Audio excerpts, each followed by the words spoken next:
አንተ ቤት እኔ አንተ ፊት የምቆም ሰው አይደለሁ። እንኳን ለበዓለ ጰራቅሊጦስ በሰላም አደረሳችሁ አደረሰን። በስመ አብ ወወልድ ወመንፈስ ቅዱስ አሐዱ አምላክ አሜን። የሐዋርያትን ፈለግ በምትከተል ኦርቶዶክሳዊት ቤተ ክርስቲያን ከሚከበሩ 9 አበይት በዓላት መካከል አንዱ በዓል ጰራቅሊጦስ ነው። ይህም በዓል በሐዋርያት ሥራ ምዕራፍ 2 ላይ በተገለጸው መልኩ ጸጋ መንፈስ ቅዱስ ለ120ው ቤተሰብ የወረደበትን ዕለት የምናስብበት ነውና። ጰራቅሊጦስ ማለት የግሪክ ቃል ሲሆን ከሦስቱ አካል አንዱ እግዚአብሔር መንፈስ ቅዱስን የሚገልጽም ነው። ትርጉሙም መንጽሔ፣ የሚያጸና፣ የሚያነጻ፣ የሚያጽናና፣ የሚያረጋጋ ማለት ነው። በተጨማሪም ጰራቅሊጦስ ማለት ምስጢር ገላጭ፣ ይቅር ባይ፣ ደስታን የሚሰጥ ማለት ነው። ከቅዱሳን ሐዋርያት የሚበዙት ከጌታችን ከኢየሱስ ክርስቶስ ሞት በኋላ አይሁድን ፈርተው ይሸሹ ነበርና ከአይሁድ ፍርሃት ሙሉ በሙሉ መላቀቅ ያልቻሉት ደቀ መዛሙርቱ ጌታችን መድኃኒታችን ኢየሱስ ክርስቶስ ከእነርሱ ተለይቶ እንደሚያርግ ሲነግራቸው አዘኑ። ለተልእኮ የጠራቸው ዓለምን በወንጌል ብርሃን የሚያበሩ የመረጣቸው ጌታ ግን ለደካማነታቸው አሳልፎ አልሰጣቸውም። ከትንሣኤ በኋላ እስከ ዕለተ ዕርገቱ ድረስ ለ40 ቀናት እየተገለጠላቸው እምነታቸውን አጸናላቸው። ቅዱስ ቃሉን አስተማራቸው። ለሐዲስ ኪዳን ቤተ ክርስቲያን መሠረት የሆነ መንፈሳዊ ሥርዓትን አሳያቸው። እንዲሁም ሰብሳቢ ጠባቂ እንደሌላቸው የሙት ልጆች የሚሆኑ መስሏቸው ነበርና የሙት ልጆች ትሆኑ ዘንድ አልተዋችሁም አላቸው። ስለ ስሙም መከራን ለመቀበል እንዲጸኑ የሚያጽናና መንፈስ ቅዱስ ያስፈልጋቸው ነበርና እኔ የአባቴን ተስፋ ለእናንተ ልካለሁ፣ እናንተ ግን ከአርያም ኃይልን እስክትለብሱ ድረስ በኢየሩሳሌም ከተማ ተቀመጡ በማለት ተስፋን ሰጥቷቸዋል። ይህም ተስፋ አስቀድሞ በነቢያት የተነገረ ነው።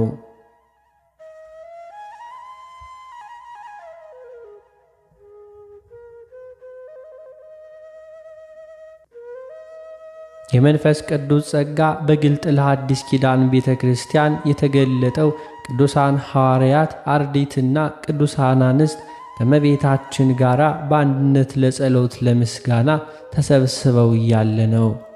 50ው ቀን በተፈጸመ ጊዜ ሁሉም በአንድነት በአንድ ቦታ ተሰብስበው ነበር። በነቢያትና በሐዋርያት መሠረትነት የቆመች ኦርቶዶክሳዊት ቤተ ክርስቲያን በዓለ ጰራቅሊጦስን በሐዋርያት ዘመን እንደነበረው ከጌታችን ትንሣኤ በኋላ በ50ኛው ቀን ታከብራለች። ቅዱስ ዮሐንስ አፈወርቅ በዓለ ጰራቅሊጦስን የቤተ ክርስቲያን የልደት ቀን ሲል ጠርቷታል። በመንፈስ ቅዱስ የምትመራው የሐዲስ ኪዳን ቤተ ክርስቲያን በመንፈስ ቅዱስ ጸጋ ተመልታ ለሰው ልጆች ሁሉ እውነተኛ የክርስቶስን ወንጌል መስበክ የጀመረችበት ቀን ነውና። በዘመነ ሐዲስ ከሚከበሩ በዓላት ብዙዎቹ በዘመነ ብሉይ የነበሩት ምሳሌ አላቸው። ከለዚህም አንዱ በዓለ ጰራቅሊጦስ ነው። ነቢየ እግዚአብሔር ሙሴ በኦሪት መጽሐፍ እንደገለጠልን እስራኤል ዘሥጋ በዓል ከፋሲካ ጋራ እንዲሁም እስራኤል ዘሥጋ ከግብፅ ባርነት ነፃ የወጡበትን ካከበሩ በኋላ 7 ሳምንት ቆጥረው በዓለ 50 እንዲሁም በዓለ ሰዊት የእሸት በዓል እያሉ ያከብሩ ነበርና ይህንን የብሉይ ዘመን ታሪክ ሊመጣ ላለው ለክርስቶስ ቤዛነት ምሳሌ ነበር። 120 ቤተሰብ እንደዚሁም 12 ሐዋርያት፣ 72 አርድእት፣ 36ቱ ቅዱሳን አንስት ከጌታችን ትንሣኤ በኋላ ሞገሳቸውን እመቤታችን ቅድስት ድንግል ማርያምን በመካከላቸው አድርገው በፍጹም አንድነት በጸሎት እየተጉ ጌታችን ኢየሱስ ክርስቶስ የሰጣቸውን የተስፋ ቃል የሚፈጸምበት ዕለት በእምነትና በተስፋ ይጠባበቁ ነበር።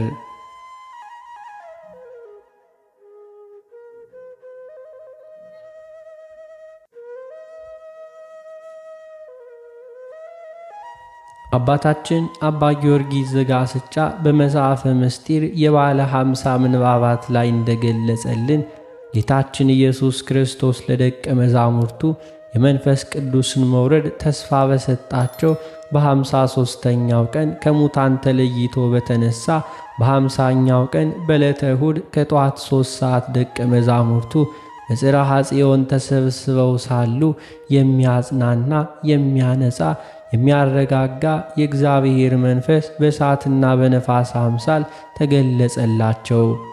በዕለተ እሁድ በመገለጹም የሰንበተ ክርስቲያንን ክብር አስረዳን። ነገረ ምጽአቱ ደብረ ዘይት፣ የትንሣኤው ብርሃን፣ የመንፈስ ቅዱስም መውረድ ዘላለማዊት በሆነች ዓለም በሚያልፍባት ስለዚህም ጊዜ በሚጠፋባት መንግሥተ ሰማያት ምሳሌ በሆነችው በሰንበተ ክርስቲያን ነው። መንፈስ ቅዱስ በዕለተ እሁድ በእሳትና በነፋስ አምሳል ተገለጸ። እንግዲህ እናስተውል። እመቤታችን ቅድስት ድንግል ማርያም ግን ከቅዱሳን ሁሉ በላይ ናትና ቁጥሯ ክብሯም ከ120 ቤተሰብ ጋር አንድ አይደለም። የመንፈስ ቅዱስን ጸጋ ለመቀበል እንደ ሌሎቹ ቅዱሳን በዓለ 50ን መጠበቅ አላስፈልጋትም። ከአበው አብራክ ከፍሎ የጠበቃት በማኅፀነ ሐና ያከበራት በቅዱስ ገብርኤል ብስራት ክብሯን የገለጠ እግዚአብሔር መንፈስ ቅዱስ በተለየ ክብር ቀድሷታልና።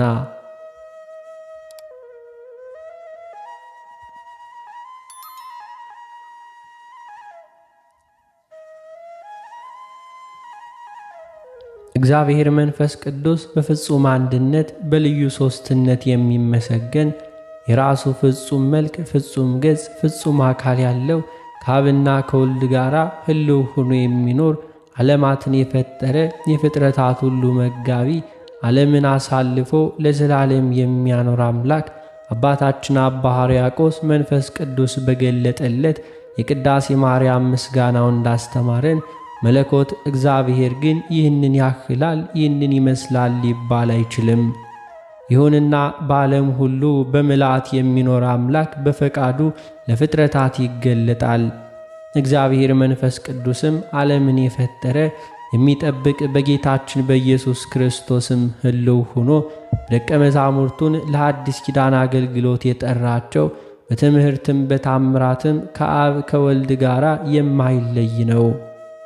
ቀደምት ሊቃውንት ይህንን ሲያረጋግጡ ሁናምን በመንፈስ ቅዱስ እግዚእ ማሕያዊ ዘሰረጸ እማምን ሰግሎቱ ወንሰቦ ምስለ አብ ወልድ ዘነበበ በነቢያት ከአብ በሰረጸ ጌታ ማሕያዊ በሚሆን በመንፈስ ቅዱስ እናምናለን፣ ከአብና ከወልድ ጋር እንሰግድለታለን፣ እናመሰግነውም ዘንድ በነቢያት አድሮ የተናገረው እርሱ ነው በማለት ጸሎተ ሃይማኖት ላይ ደንግገዋል።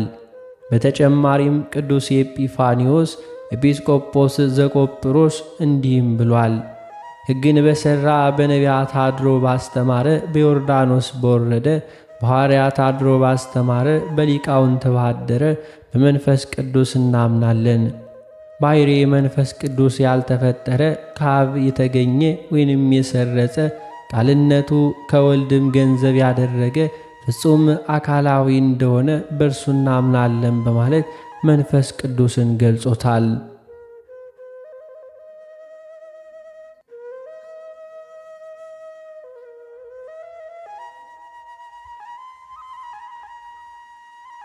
ጌታችን መድኃኒታችን ኢየሱስ ክርስቶስ በሚታይ ሥጋ በሰው ቋንቋ ደቀ መዛሙርቱን ካስተማራቸው በኋላ በሥጋ ሊለያቸው አገልግሎታቸውን በሥጋ ፈቃድ የሚመራ አለመሆኑን ይረዱ ዘንድ በልዩ ልዩ ኅብረት አምሳል የሚገለጥ እግዚአብሔር መንፈስ ቅዱስ በመካከላቸው እስከ ዓለም ፍጻሜ እንደሚኖር ሲያሳስባቸው በእሳትና በነፋስ አምሳል ተገለጸ።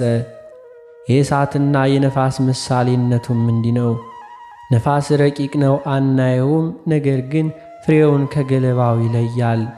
መንፈስ ቅዱስ ጻድቃንን ከኃጥአን ይለያል። ነፋስ በዐይናችን አናየውም፣ በዓለም ሁሉ ግን በምልአት ይኖራል። ነገር ግን ባሕርን ሲገሥጽ፣ ዛፍ ሁሉ ሲያናውጥ ሥራውን ሁሉ እናያለን። መንፈስ ቅዱስም እንዲህ ነው። በዓለም ሁሉ በምልአት ሳለ አናየውም፣ ቋንቋ ሲያናግር፣ የቅዱሳን መጻሕፍትን ምስጢር ሲገልጽ፣ ሰማዕታትን ለገል ለትሩፋት ሲያጸናቸው ይታወቃል እንጂ። እሳትም ያልበሰለውን ያበስላል፣ መዓዛ ያልነበረውን እህልም መልካም መዓዛ ይሰጠዋል። እንደዚሁም በመንፈስ ቅዱስ መገለጥ ያልበሰሉ እንዲሁም የማያስተውሉ የነበሩ 120 ቤተሰብ አስተዋዮች ሆነዋል። መልካም መዓዛ ያልነበራቸው ስለ ክርስቶስ ስም፣ ስለ ቤተ ክርስቲያን እውነት ትምህርት መከራም መቀበል ይፈሩ ይሸሹ የነበሩ ደቀ መዛሙርቱ በመንፈስ ቅዱስ ጸጋ ለገድል ለትሩፋት የሚፋጠኑ የሰይጣንና የመናፍቃንን ግፍ የማያጨነቁ ሆኑ። እስከ መስቀል ሞትም ድረስ ጥቡዓን የጻድቃን ምስክሮች ሆነዋልና።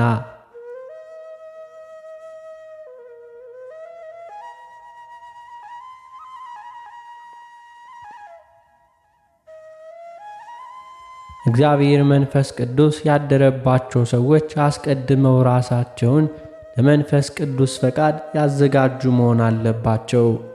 ይህም በቅዱሳን ሐዋርያት በቅድስት ኤልሳቤጥ ታሪክ የተገለጸ ነው። በመንፈስ ቅዱስ ፈቃድ የሚመሩ ቅዱሳን ሐዋርያትም መንፈሳዊ ተግባራቸውን በመንፈስ ቅዱስ መሪነት ሲፈጽሙ የመንፈስ ቅዱስን ፈቃድ እንደሚፈጽሙ ይታወቃል። እስከ ዘመናችን ድረስ በቅድስት ኦርቶዶክሳዊት ቤተ ክርስቲያን እምነታችን ተስፋችንም ነው። ነገር ግን በቅዱሳት መጻሕፍት በተገለጠ በታወቀ በመንፈስ ቅዱስ ፈቃድ ሕይወታቸውን የማይመሩ እንዲሁም ይልቁንም በበደልና በኃጢአት የገነኑ ሰዎች የራሳቸውን ፈቃድ በመፈጸም ያን ጊዜ የዋሃን በማታለል የመንፈስ ቅዱስ ሥራ ነው እያሉ እንደሚያታልሉት አይደለም።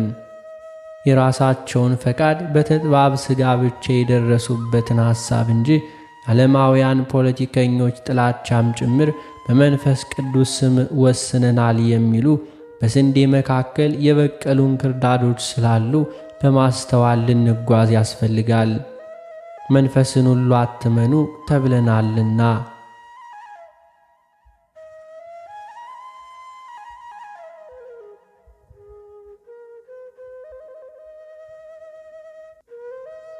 ቅዱሳን ሐዋርያት ጸጋ መንፈስ ቅዱስን በተቀበሉ ጊዜ አላዋቂ የነበሩ አዋቂዎች መሆናቸው ከግልጥ እንዲሁ ከታወቀባቸው ማሳያዎች አንዱ ጌታችን ያስተማራቸውን የወንጌል ብርሃን አስቀድሞ በማያውቋቸው ልዩ ልዩ ቋንቋዎች ማስተማር መቻላቸው ነው።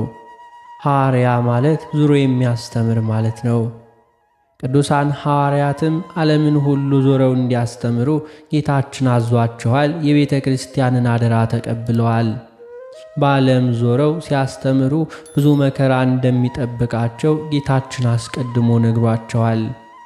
የእውነት የክርስቶስ ምስክሮች በመሆናቸው ለሞት ለመከራ ተላልፈው እንደሚሰጡ ሲነግሯቸው አሳልፈው በሰጧችሁ ጊዜ እንዴት ወይንም ምን እንደምትናገሩ አትጨነቁ፣ በዚህችም ሰዓት የምትናገሩትን ይሰጧችኋልና የሰማያዊው አባታችሁ መንፈሱ እርሱ በእናንተ ላይ አድሮ ይነግራችኋል እንጂ የምትናገሩት እናንተ አይደላችሁም ብሏቸዋል።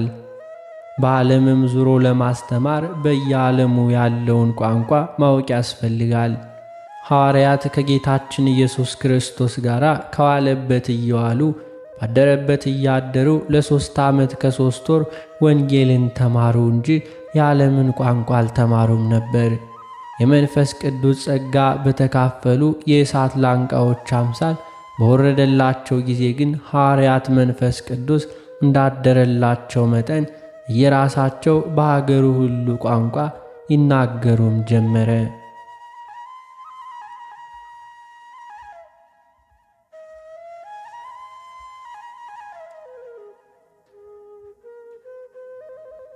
ለሐዋርያት የተገለጠላቸው ልሳን ወይንም ቋንቋ ሰው የማይሰማው ቋንቋ አልነበረም። ይልቁንም በዓላቸውን ሊያከብሩ ከተለያዩ የዓለም ክፍሎች የተሰበሰቡ አይሁድ እስኪደነቁ ድረስ በየሀገራቸው ቋንቋ ይናገሩ ነበር። ለምሳሌ ከተዘረዘሩት መካከል የጳርጤስ፣ ከከሜድ፣ ከአላሜጥ እንዲሁም ከሌሎች ዓለማት የመጡ አይሁድ ሐዋርያት በየቋንቋቸው ሲናገሩ ሰምተው ተደነቁ። ሰው ቋንቋውን ተምሮ ቢናገር አያስደንቅም። ሲናገር ቀስ በቀስ ይለምዳል እንጂ በአንድ ጊዜ በማያውቀው ቋንቋ ሊቅ ሊሆን አይችልም። ለእግዚአብሔር ግን የሚሳነው የለምና ለሐዋርያት በአንድ ጊዜ እስከ 72 ቋንቋ ተገለጸላቸው። ለሁሉም በቋንቋው የሚያስተምሩበት የመንፈስ ቅዱስ ስጦታን ተቀበሉ። የቅዱሳን ሐዋርያት የሀገሩ ቋንቋ መገለጥ ሁሉ የዓለማትን ቋንቋዎች የሐዲስ ኪዳን ቤተ ክርስቲያን ልሳናት መሆናቸውና የትኛውም ቋንቋ በተለየ ሁኔታ ብቸኛ የቤተ ክርስቲያን ልሳን እንዳልሆነ ያረጋግጣል።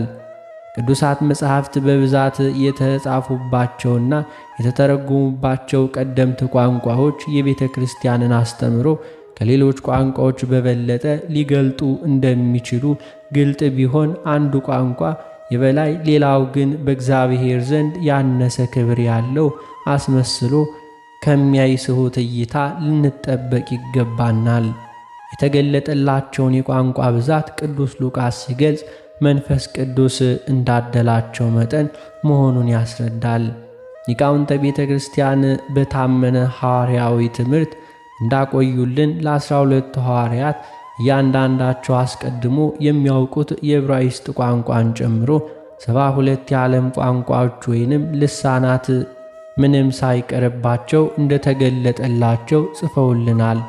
ሌሎችም አርዲት ደግሞ ከ15 ጀምሮ 20፣ 25፣ 30፣ 40፣ 50 ቋንቋዎች የተገለጠላቸው ነበሩ። በለዚህም አርዲት ዘንድ ሐዋርያው ቅዱስ ጳውሎስ በልሳን የሚናገር ቢሆንም 2 ወይንም ቢበዛ 3 ሆነው በየተራ ይናገሩ አንዱም ይተረጉማል ብሎ እንደገለጸው አንዱ ሲያስተምር ሌላኛው ቋንቋ ለሚናገረው ሕዝብ እየተረጎመ አገልግሎታቸውን ፍጹም ያደርጉ ነበረ። የሐዲስ ኪዳን መተርጉማን ለቅዱሳን ሐዋርያት 72 ቋንቋ መገለጹን ነገር ሲያስረዱ በዘመነ ብሉይ ከነበረው በበደል ምክንያት ከመጣው የቋንቋ መደባለቅ ጋር ያመሳክሩታል።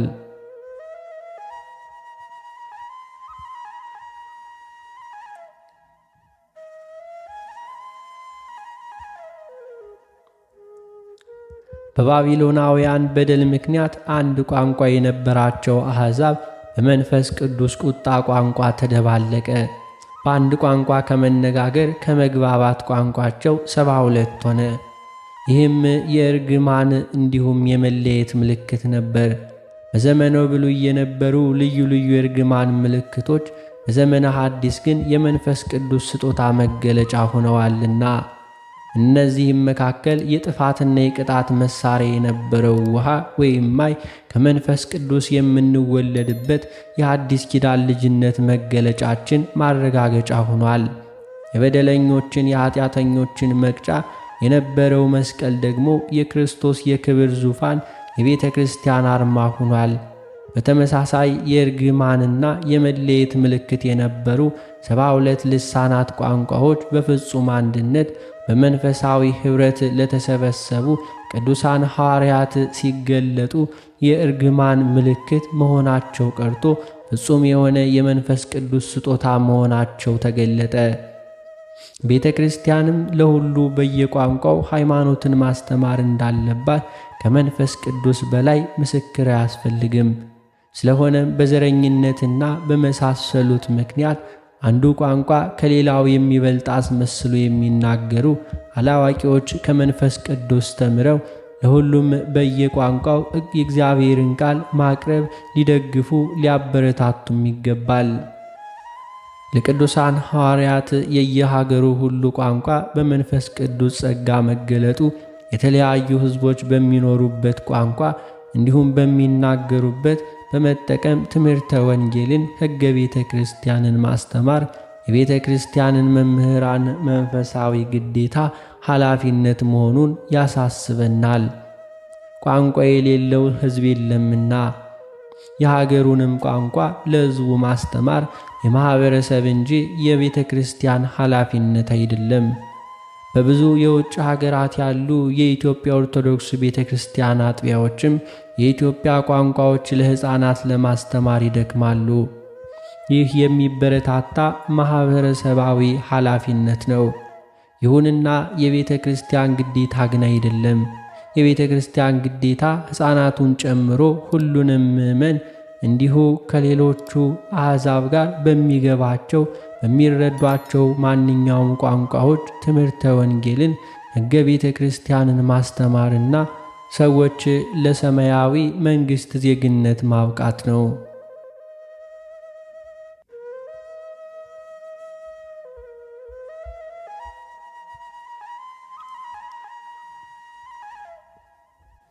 ልሳን ማለት የቃሉ ትርጉም ቋንቋ ነው።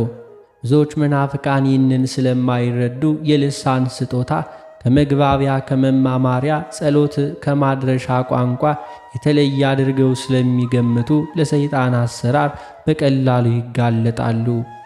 ሰይጣንም ለማይረባ አምልኮ በማያውቁት በማይገባቸው ቋንቋ ክፉ ይሁኑን በጎ የማይረዱትን መልእክት በደመ ነፍስ እንዲናገሩ ያደርጋቸዋል። አንዳንዶች በልምምድና በሽምደዳ ተራ በተራ እንዲሁ በመጮህ በልሳን ተናገርን እያሉ ራሳቸውን ያስታሉ። ማገናዘብም የማይችሉ የዋሃንን ያስታሉና ለቅዱሳን ሐዋርያት የተገለጡላቸው ቋንቋዎች ልሳኖች የታወቁ ሰዎች የሚገባቸው ቋንቋዎች ናቸው። ይሁንና የመንፈስ ቅዱስን ስጦታ ማቃለል የሚወድ ሰይጣን በየዘመኑ በመናፍቃን እያደረ አጋንንታዊ ጩኸትን ከመንፈስ ቅዱስ ስጦታ ጋር በማምታታት ብዙ አላዋቂዎች ማገናዘብ የማይችሉ ሰነፎች አታሏቸዋል፣ ወደፊትም ያታልላልና። መንፈስ ቅዱስ ግን ለሰው የሚጠቅም ለአገልግሎት የሚውል ቋንቋን እንዲሁም እንጂ አረፍ የሚያስደፍቅ አጋንንታዊ ጩኸት አይገልጽም። መናፍቃኑ በየአዳራሹ የሚዘባርቁት ትርጉም አልባ ጩኸት በብልሃት የተፈጠረ ተረት እንጂ የመንፈስ ቅዱስ ስጦታ ለመሆኑን ለመረዳት መጽሐፍ ቅዱስ በልዩ ልዩ ልሳናት ቋንቋዎች መናገርን በተመለከተ ከሚያስተምረው እውነትና ከቤተ ክርስቲያን ትውፊት አንጻር እንደዚሁ መገምገም ይቻላል።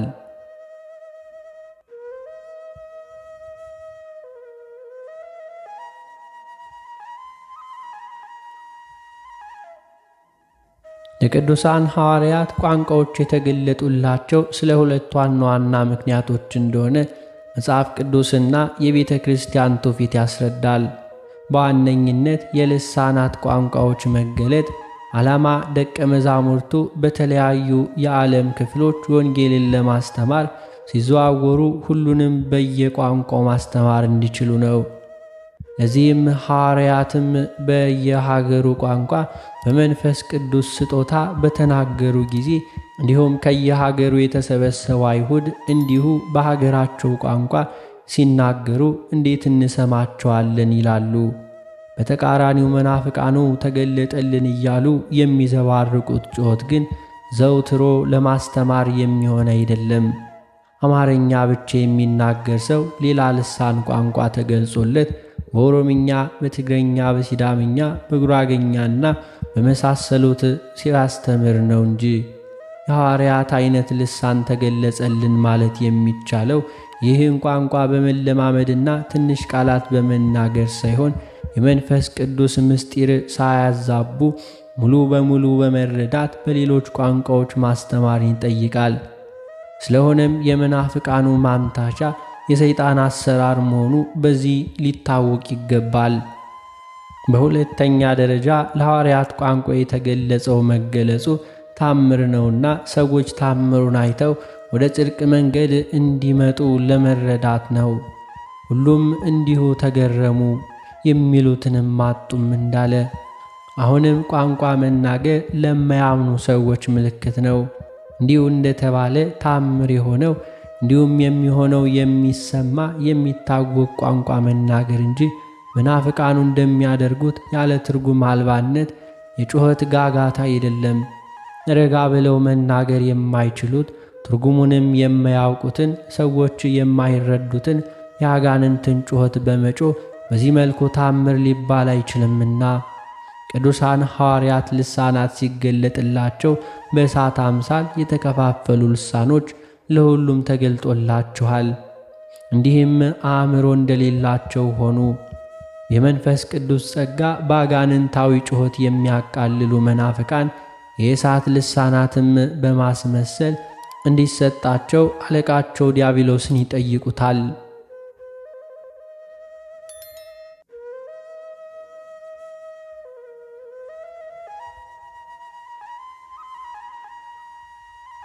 በመጨረሻም ባለ ጰራቅሊጦስ ጌታችን ኢየሱስ ክርስቶስ ከሙታን ተለይቶ በተነሳ በ50ኛው ቀን በክብር በምስጋና ወደ ሰማይ ባረገ በ10ኛው ቀን በፍቅር ጉባኤ በአንድነት መንፈስ ለተሰበሰቡ ለ120ው ቤተሰብ የመንፈስ ቅዱስ ጸጋ መገለጡን ዓለምን ዙሮ የሚያስተምርበት የልሳን ቋንቋ ስጦታ መቀበላቸውን የምናዘክርበት የኦርቶዶክሳዊት ቤተ ክርስቲያን 9 አበይት በዓላት መካከል አንዱ ነው። ለሐዋርያት በእሳትና እንዲሁ በነፋስ አምሳል የተገለጠ መንፈስ ቅዱስን የምንዘክረው እንዳለፈ ታሪክ ብቻ ሳይሆን ዛሬም ጨምሮ ለዘላለም የቤተ ክርስቲያን መሪ፣ ምስጢራትን አክባሪ፣ የቅዱሳት መጻሕፍት ምስጢር ተርጓሚ፣ ገላጭ፣ በአጠቃላይ የቤተ ክርስቲያናችን ጠባቂ መሆኑን በመረዳት ነው። እግዚአብሔር መንፈስ ቅዱስ ዛሬም ዕለት ዕለት በቤተ ክርስቲያናችን የጌታችን የኢየሱስ ክርስቶስን ቅዱስ ሥጋውን ክቡር ደሙን ሲያከብር እንዲሁም ሲለውጠው በጥምቀት ወደ ቤተ ክርስቲያን ማኅበር የሚቀላቀሉት ሕፃናትን ምዕመናንን ሲያነጻና ሲያከብር ለእውነተኛው መምህራን እንዲሁም የቅዱሳት መጻሕፍትን ምስጢር ሲገልጥ የመሳሰሉትንም አገልግሎት ሲያከናውን እንዲሁ ይወርዳል። በእምነትም እናየዋለን። ከመንፈስ ቅዱስ ጸጋ የተነሳ ቅዱሳን ሐዋርያት የተለያዩ ሀገራት ቋንቋዎች ስለተገለጡላቸው የወንጌልን ብርሃን በዓለም ማስፋፋት ቻሉ። የተገለጡላቸው ቋንቋዎችም ሰው የሚሰማቸው ለመግባባት ለትምህርትና ለጸሎት የሚታወቁ እንዲሁ ቋንቋዎች ናቸው። የመንፈስ ቅዱስን ጸጋ የሚያቃልሉ መናፍቃን ግን ይህን ለሐዋርያት የተገለጸ እውነተኛ ቋንቋ ትርጉም ከሌላው አጋንንታዊ ጩኸት ጋር በማምታታት ብዙዎችን ያታልላሉ።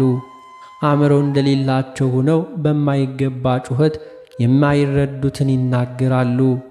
እንግዲህ ምን እንላለን? የመንፈስ ቅዱስ ስጦታ ያለ ዓላማ የሚገለጥ አይደለም። ለሐዋርያት ጸጋን የሰጠ እግዚአብሔር መንፈስ ቅዱስ ማስተዋሉን ያድለን። ወስብሐት ለእግዚአብሔር ወለወላዲቱ ድንግል ወለመስቀሉ ክቡር። ይቆየን። አሜን። አነሳስቶ ላስጀመረን አስጀምሮ ላስጨረሰን ለልዑል እግዚአብሔር ክብር ምስጋና ይገባል ለዘላለሙ አሜን።